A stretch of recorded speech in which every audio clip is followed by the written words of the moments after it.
Okay, the Pistons absolutely have to nail the offseason. The first thing they have to do is get the right coach. Haven't hired a coach yet. It's taking a little bit longer than we expected. So you're kind of wondering what's going on. Well, Monty Williams is the guy that everybody wants. He's proven that he would be a perfect fit for the Pistons and a great way for us to kind of move the culture in a different direction and try something different. Monty Williams, though, reportedly said he doesn't want to come to the Pistons because he's still owed $20 million. Let's look at it. He's owed $20 million from the Phoenix Suns. So he's like, yeah, I'll probably just take this year off. Don't blame you. So the Pistons have reportedly offered him a deal. He said no thanks. So now the Pistons are coming back and saying, we're going to give you, I've seen north of 10 million. I've seen 10 million, range of 10 million. I don't really know what that means. All I know is they want to really get serious about him being one of the highest paid coaches in the league. Because if you look at it, the highest paid coach in the NBA is Greg Popovich, $11.5 million a year, which, by the way, that's not that much considering Tom Gores owns the team.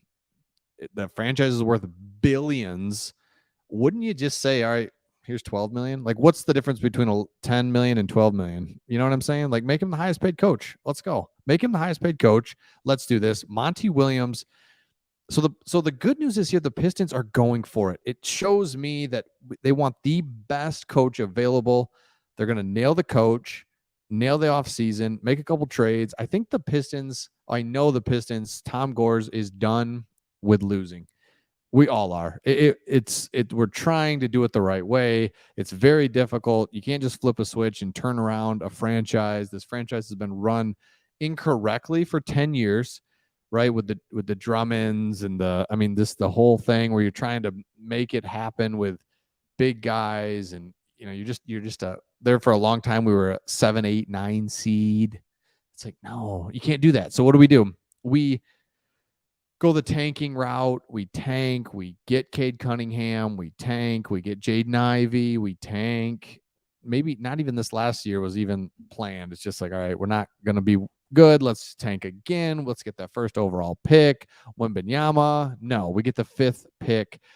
Okay, so it's just done. It's done. So if we get Monty Williams, we can do this. So it's reported he's already declined an offer and indicated that he might want to just take a year away from coaching.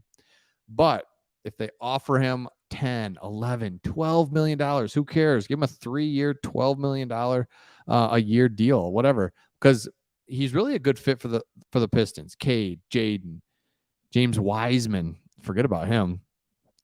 Jalen Duren. There's things here. And we need somebody that can get the culture right, develop talent, and you just feel like one more year. You want to give the Pistons one more year. I think Cade Cunningham again, Jaden Ivey year 2, Wiseman, in the right culture and the right, switch it up, change some things, play defense well, play some better defense, organize, details.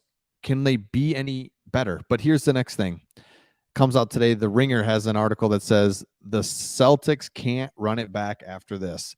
So they're saying Jaylen Brown, there's just no way that he can come back. So they said maybe they need a new coach. Then you get down here, it's time to split up the Jays. So they're saying there's no way that he's worth the 5-year, $300 million that he'll be eligible to sign this summer, when you can get rid of him, maybe get somebody else in return.